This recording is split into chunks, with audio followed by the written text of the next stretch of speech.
Kang kinsa ba mo ko magpagwapa-gwapa? Pakaslan mo sa kumbana. Lagi, sa atik-atik. Ha? Taas kayo kong buhok. Tinuod.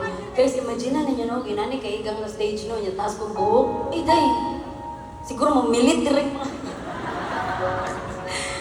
Ganahan pa rin ba kayo kung mag-jacket-jacket? Abi ninyo, basa ka. Gamay rin singot sa likod, basa ka. Ha? Di man sad ni ako. Siya, ilahan na daw. Di ni ako eh. Ibahurang mo na sad ni. Ha? Ring? Sa palengke naman siguro nagiging. Hoy! Mag-sure na rin, mga yung ikaw ang dato kaya katubangan mo lingkuranan. Kung ako ba na itong hatag mo, ito ka nag-work-work, dali ka ron? Ikaw ang, ano, gatas na.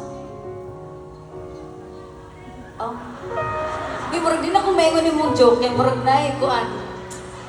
Murag na siya, katumbas nga. Akong father-in-law, na. Anak ko, ang pastor.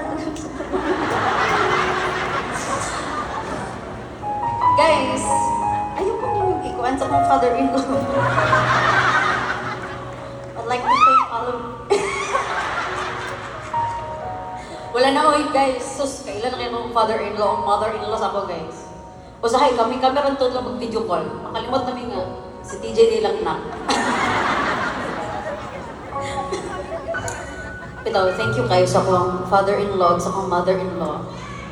Taas na kayo, thank you kay mommy o daddy. Ay, bito, sige lang ko binuang no, pero din bito kayo grateful kay sa ko ang sa akong in-laws. Kay dili ba lalim no nga makaanak kag naa sa inani na industry. Mas labaw na dili lalim na magtiayon pagid sila. Duha pa jud ni. Labaw na kanang sa parents pud bitaw na ako when they found out na I became part of this industry nga kanang trabaho na jud ko na singer, singing in front of cameras, nga kanang ma-magnify ang tanang mga butang nga ginubuhat nako every day. People always have opinions about everything that I do. Kami ni DJ. Ang akong mama dai, magpalpitate dai. Bakit ag-basher? Ingnan ni si Daddy, ipapangita na akong isikin sa ni si Maria Esquimado. Ningon siya, kasi easy daw. Ano. Lagi, ma-appreciate man kayo na mo, pero sus, ako sa maluin nila. Kaya grabe po kayo sa ilang, kanang ito, kamo daw magkaanak. Nya, kamo ang kaila sa inyong anak. Nya na yung mga tao nga, kabalo kang dili kaila sa mong anak, di mo yung nagpadako sa mong anak, nya mo yung mugalgal dito. Wasay pulos, wasay kung ano, wasay. Diba? Mabukal yung dugo mo eh.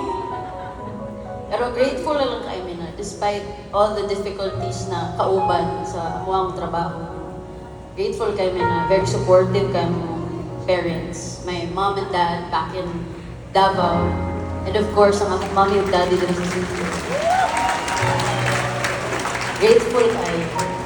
And sometimes, ang ato lang the reason why I'm bringing this up kay, most of the time, when we pray for partners in our lives, sahay makalimutan na unta, Lord, tagaan po ko in-laws nga higugmaon po ko the way ko ginahigugma sa akin kanan. Kaya, you're not just marrying the person, you're marrying into the family. Ay, hilak na di ha, mami ha? Pero, takna dyan siguro sa Ginoo na kaming duha ng DJ ang magkauban sa kinabuhi ang mahimong life partners. Kaya, aside from the fact na ma-feel na mo nga murag itagna dyan sa, sa Ginoo, kaya ang akong mga weaknesses, may mga strengths nimo. Pag unsa po naman mga butang nga kinahanglan ni mong tabang, medyo mapod ako ang kusog.